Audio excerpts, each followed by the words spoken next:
Hello guys, welcome back to the heart of home.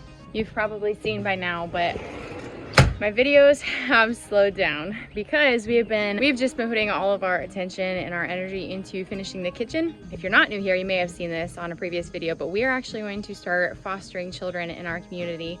And before we do that, we said personally we want to have our kitchen remodel completely done. Technically all we needed was a kitchen sink and it would be fine, but we're gonna get the whole thing done. Uh-oh, I've got an angry bee flying around me. One sec. All right. That's also a new endeavor I've taken on. Beekeeping. And I am happy to report I've only been stung 2 times. And one of them was a complete accident. The bee was, I think, probably collecting water from the grass, or the dew, you know, off the grass in the early morning. And I was out here barefooted and I just so happened to step on her. So she got me. But it honestly, like, bee stings, they don't feel like wasp stings. Like they itch, like they sting, they burn for like maybe 30 seconds and then it's whatever. We are in full August mood. I am like ready for fall. I'm ready to put all my fall decor up. The harvest is really coming in strong right now and I feel overwhelmed. So I know that fall is upon me because I'm feeling all of those things. I'm coming. So yes, I've spent the last 3-4 days painting, you know, shellacking, priming, first coat, second coat, third coat, sanding, everything in the kitchen. And all that to say, I never want to renovate a house ever again. At this point, I am just like done. So that's, if you see white on me or green, just know I'm painting. But Tuesday mornings, our family is a little busier in the morning. I have work meetings. I run to BioLife and donate plasma. And then Silas has some of his own extracurricular activities. But before we leave for those in 20 minutes, I thought, what the heck? I know I haven't been editing my videos that I've had recorded for a while, so I'm sorry those were posted so late.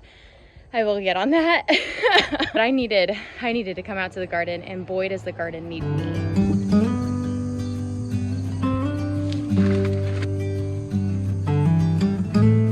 I told Silas, you want to come out to the garden and cut some basil with me? This basil plant I noticed when I came here yesterday. It's splitting at the bottom because it's getting so big, so I haven't been pruning it. So I'm about to give it a very, very large haircut. It had fallen literally. Oh, now it fell the other direction. Let me show y'all. It did fall right here, but it was still connected, like at the base. And so I grabbed it and I just kind of tucked it back in here, but now it has fallen the other direction. So I'm just gonna cut that sprig off. Hi there, darling.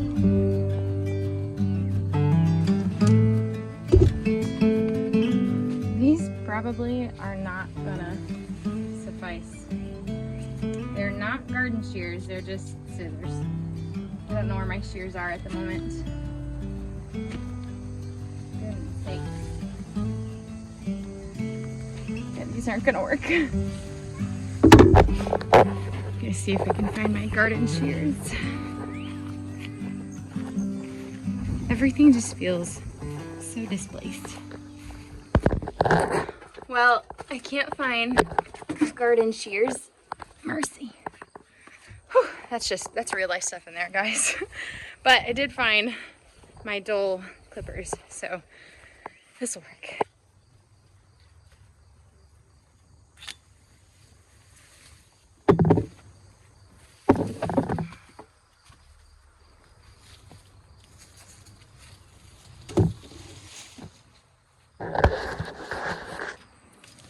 That'll do. It does the job.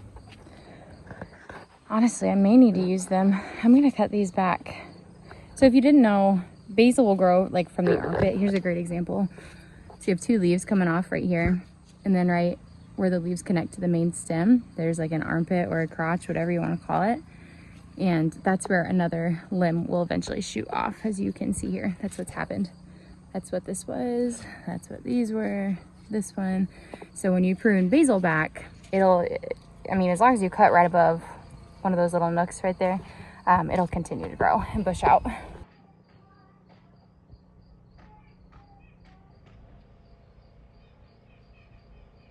I think it's safe to say the honeybees, those little girls, have finally discovered my garden. They take a while to orient to their new home. I mean, they don't really take that long, but when you have 3 to 5 miles around you to explore, that takes a while, especially when you're a teeny tiny little creature. I'm also seeing lots of bumblebees and unfortunately wasps. I don't like wasps. They are not a bee, so therefore they are the enemy. All right, wow, this garden desperately needs me and I just don't have enough time. Anyone else? I know that's not just me. I've got beans I need to harvest today too. Actually, I might do that. I might do that tomorrow. I don't know.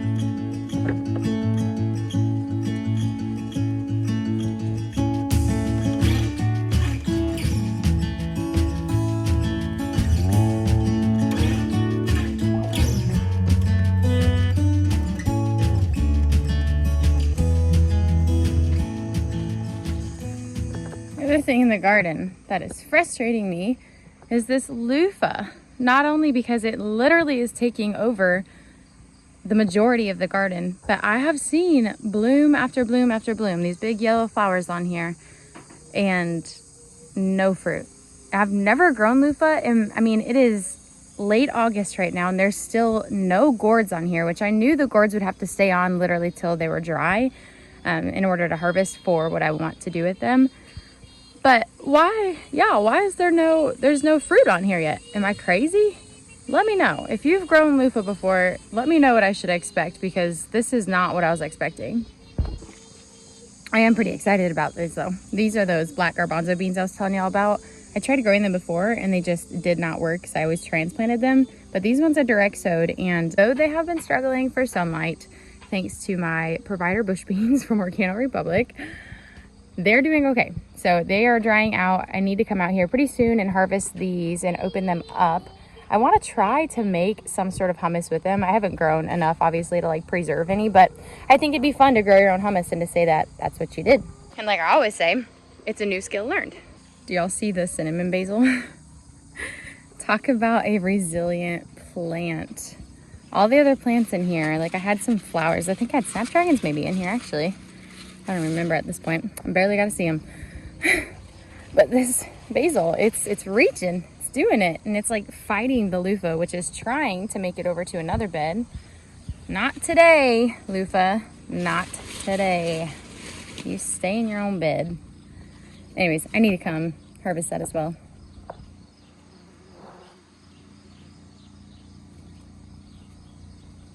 The bees are in what's called a hearth season. Again, I am new to this. I've done research for like the last year on beekeeping, but a lot of it you learn as you go. And this is something I've learned as I'm going. But during the hearth season, it's usually at the end of summer when resources are low because there's not a lot to be pollinated. And the pressure is high, essentially. The bees know that winter is coming. Is that show again? Oh, I'm so bad at remembering this. Winter is coming. It's like one of those war things, but that's all I can think about is winter is coming. Winter is coming. Anyways, the bees feel it too. And so apparently they're just a little more protective of their resources, of their colony, of their hive. Anytime I like open it to go feed them their sugar water, they're like a little more buzzy, but not like super aggressive. They're just like, hey, you know, even though I am the great provider of the sugar water. I'm a little more cautious with all bees and all pollinators right now.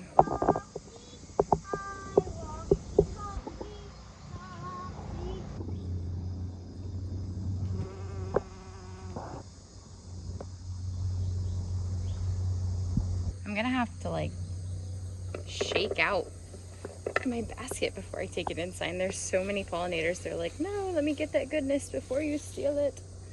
To be fair, I grew it. One more bush. I am happy to report that we finally had, there's some more ground cherries. We finally had our tomatoes start to turn red. It is almost a whole month, a whole 4 weeks later than it was last year before we had our first red tomato. And if you're new here, we are gardening in zone 5 in eastern Iowa. And I swear, I mean, the majority of the people that I talked to that garden have all said, do you have any red tomatoes yet? I was like, no, no, what is going on? What's in the air? What's in the soil? Because these tomatoes, they don't want to turn. So right now I have 2 slicers that I picked. I can see one more down there that needs picked, and then I finally have my first pineapple tomato that isn't bug infested yet. Look at it, so lush and beautiful. Can't wait to harvest it. I'll probably give her 2 more days. And then this jungle, I don't even want to venture into, to be honest. I've got jester melon and then some sort of pumpkin. I think it's like a sugar pie pumpkin. And then a bunch of volunteers, as you can see here. My sunflowers are still waiting to open, which is also quite delayed. Got one right here. We're getting there. Moonflower, calendula. I should actually go pick those right now. This garden, it needs some alone time with me, and I feel bad, but just have not had the time. Hey girl, what you doing? Did you find the water source?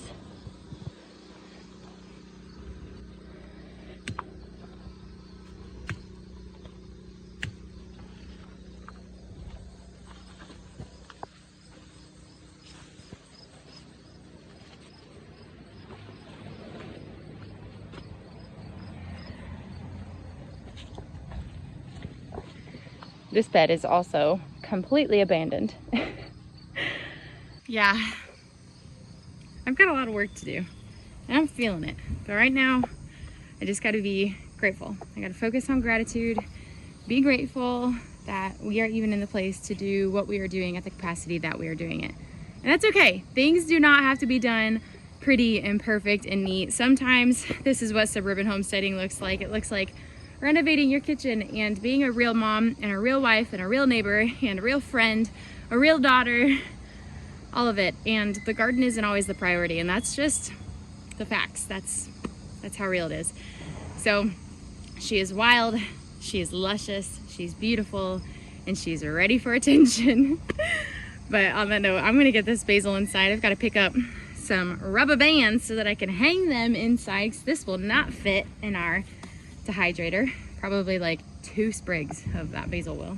I wanted to catch up with you guys and share the garden with you, because it's been a while. Pretty soon I'll be showing you a house update, so that's pretty exciting. Stay tuned. If you're not already, please subscribe and like this video. Unless you don't like it, then don't like it, that'd be weird. But I'm just grateful for all of you that are here and have supported me along the way. So until then, I will catch you on the next video. See you later.